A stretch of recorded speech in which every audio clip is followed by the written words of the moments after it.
And good evening there, YouTube land. It's the old soldier coming back at you from Robinson County, North Carolina, just outside of the little old town of Parkton. I hope everybody's doing well today. Thoughts and prayers to those folks being impacted by Hurricane Dorian right now. Kind of sprung up out of nowhere, didn't it, folks? And from my understanding, there's another one out there in the Atlantic kind of spinning around. I'm not sure what it's going to do yet. But I think the news reports that Dorian will tentatively make landfall on the East Coast sometime next week. So, for all my viewers that may live along the Florida, Georgia, and even South Carolina coastline, get the high ground, prepare, those kinds of things. I talked to some of my students today about preparing for the potential impact of this. You know, it could skip us all and fine and dandy, but better safe than sorry. But anyway. Well, going on, like I said, the other night when I did my poem, I asked people for input on what they'd like to hear me talk about, and one of the requests was, let's talk about or discuss why socialism would fail in the United States and why it fails everywhere else. So, let me start this off by saying this. From the biblical sense, socialism is a great and wonderful idea. Okay. Some would even say communism is a great and wonderful idea in a biblical sense. So you're saying, what the heck is old soldier talking about? The Bible, the teachings of the Bible, okay, that Jesus laid out in the New Testament, what was laid out to us in the Old Testament, we're taught to commune, i.e., come together as one. Each one supporting the other. Okay. Well, even the Israelites back in the Old Testament had a hard time doing that with each other. When you put man in the equation, it is doomed to fail. Socialist utopia, it will never work. Why? Inevitably, somebody will become greedy for wealth, power, and influence. Or a group of individuals will become greedy for wealth, power, and influence. All right? And for one Miss Alexandria Ocasio-Cortez, somebody needs to pull that gal aside and get her a history book and spell it out to her Barney style, some of the crap she's talking about.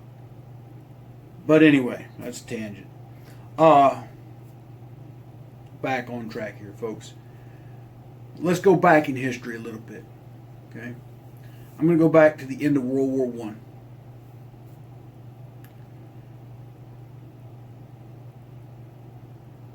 It set the stage for World War II. We see a socialist state coming into being in the way of Nazi Germany. We also see it coming into power in Italy. There was an attempt for it to happen per se in Spain. In a sense, it did happen. But in each case, every one of these failed. They failed because of the greed of man. Into World War II, communism takes the forefront. And the nations that suffered under communism in the Eastern Bloc and in the Soviet Union, if you talk to anybody that came out of there during that genre and during that time, they will tell you that there were times that they would go to the market and there would be no food. They were told by the government how much gas they could have in their car, down to the point the government told them if they could buy a car or not. And then when they would buy a car, there was no selection. Everybody got the same kind of car, and it didn't matter. But people in the political power could get a higher grade car. Why can't I? If I'm a factory worker and I save my dollars and I can go buy this, well, no, because you work here. This is your station in life. That's the other reason socialism and communism, I'm going to include communism in this, because a lot of times socialism or communism disguises itself as socialism.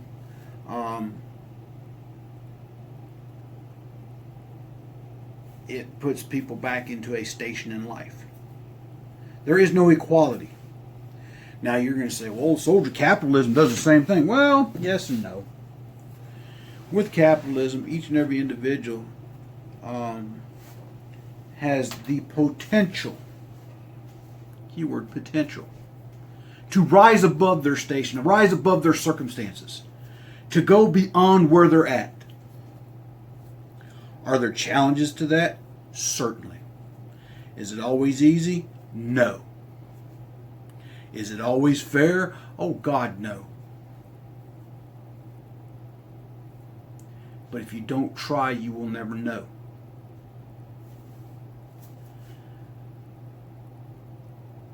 You've also got this crowd that's shouting, free education, free health care, free this, free that. You know, my cheap Bernie Sanders invitation. Nothing is free. Somebody somewhere has to pay for that good or service or education for someone else to get it. Either directly or in the form of taxes. And of course they're all there, we'll tax the rich, we'll tax the rich. Well, the rich are going to do two things.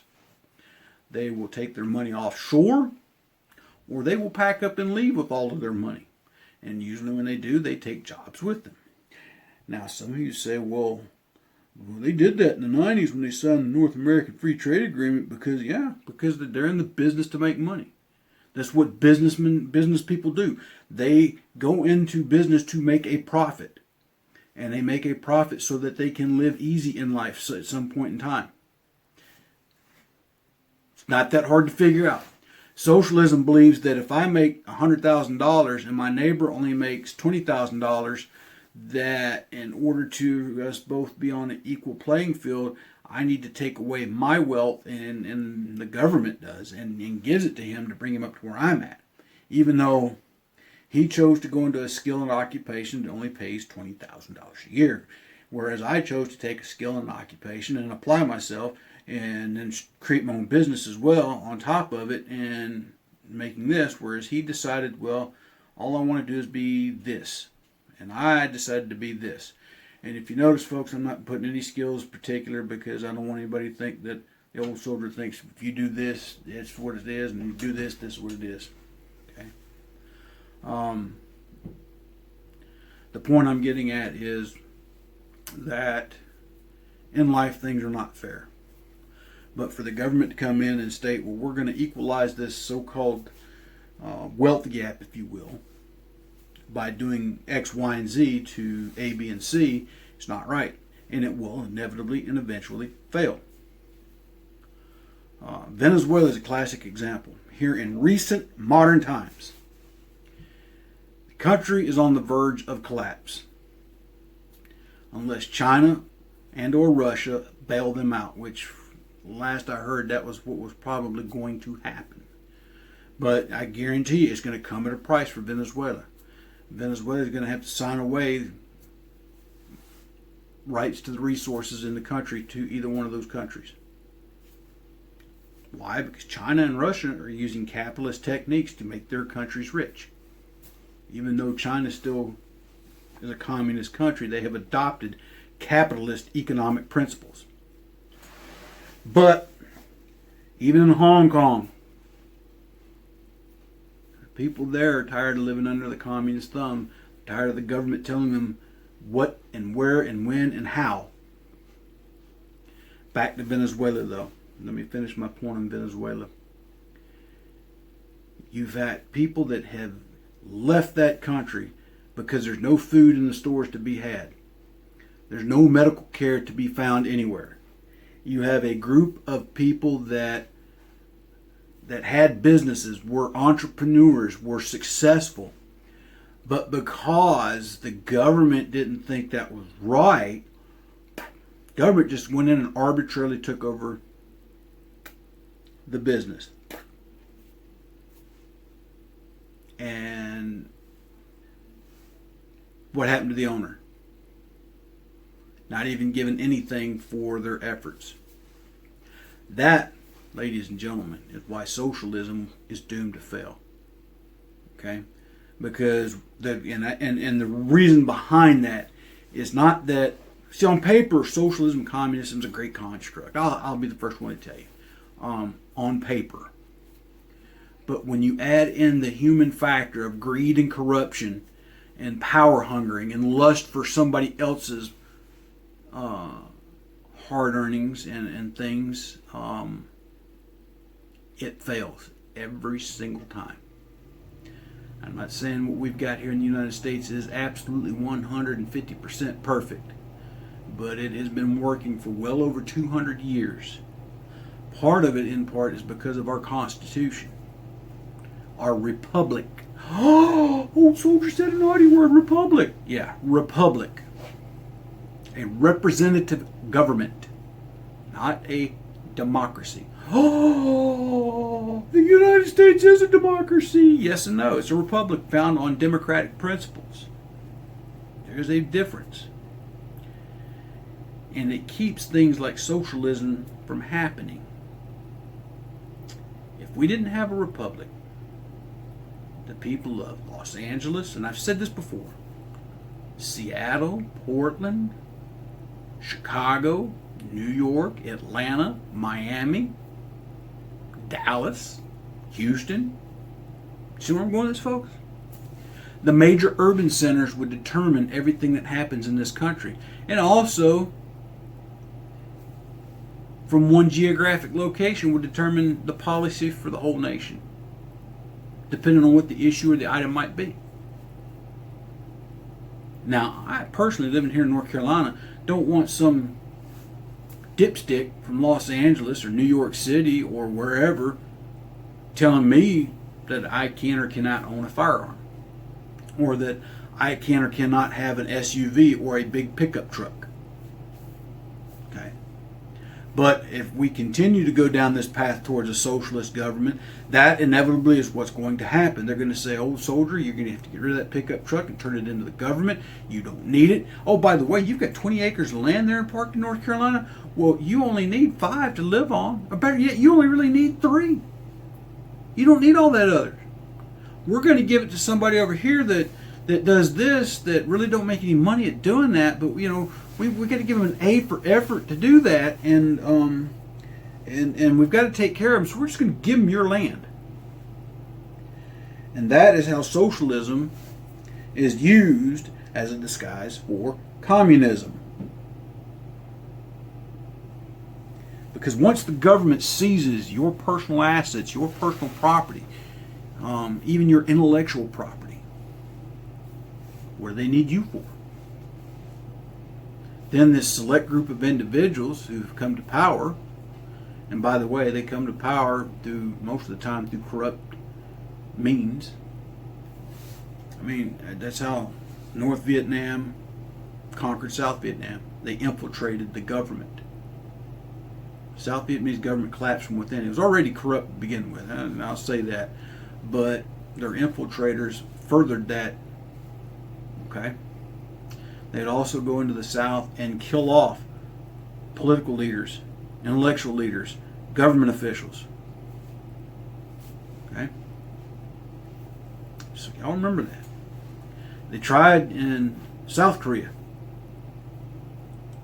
And because of a unified group of nations, sadly under the command of the UN, by the way, we were able to at least push North Korea back across the 38th parallel and contain them there for the last 60 some odd years.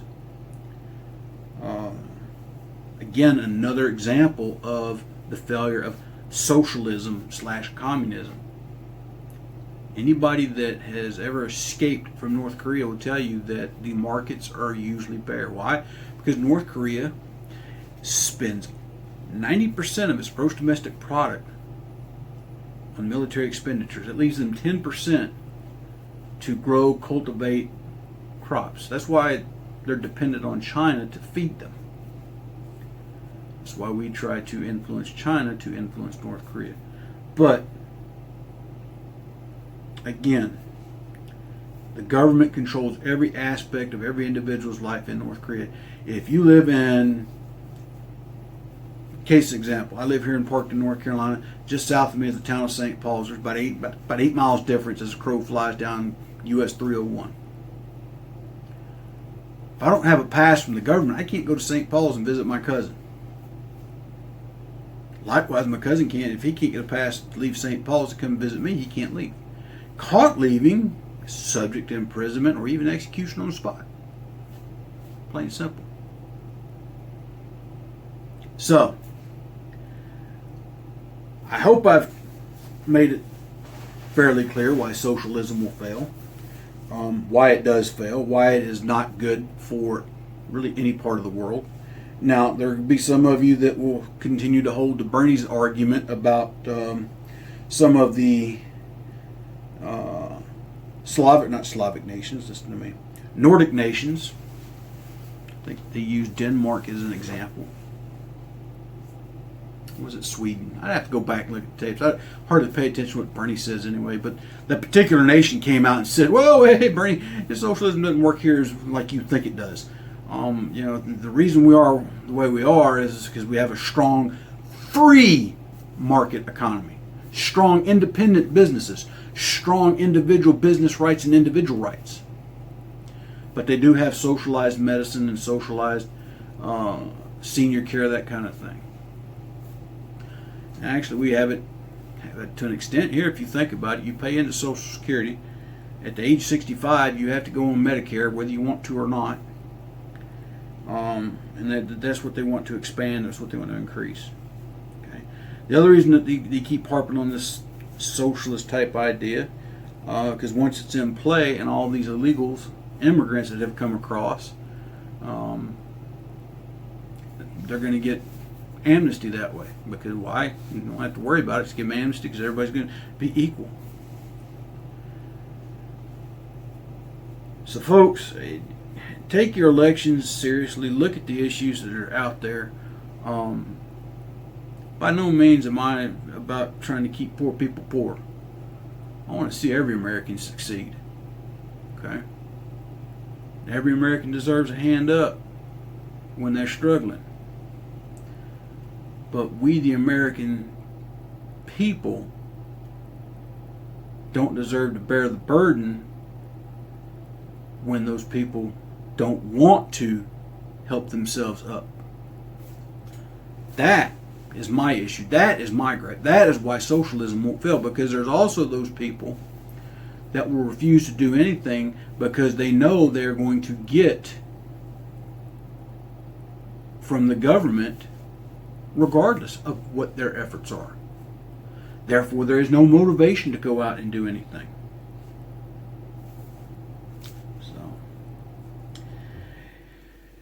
Anyway, anyhow, tell me what you think in your comments below. If you disagree with what I say, that's fine. Just keep it clean in the comments and have an adult conversation about it. Because if I see things like, well, he must be on dope, drugs, or other stuff, I'll just delete your comment. I'm just going to tell you right now. But if you tell me why, clearly state out give me a reasonable argument why you think that my argument is not well-founded. Which I think mine is, because I've seen places in the world that live under that type of rule, and it's not pretty. But give me your arguments, or if you like what I said, just let me know in the comment section below. And also, again, tell me what else you'd like to see me talk about. Tomorrow, what are we going to talk about tomorrow? That's a real good question. We're just going to make it a surprise. Might be something fun, it might be something sad, it might be something in between, who knows. But anyway, I appreciate all y'all viewing in and tuning in. I got some new subscribers I need to recognize tomorrow. I appreciate y'all joining the channel. Hopefully I haven't scared you off to tonight's topic.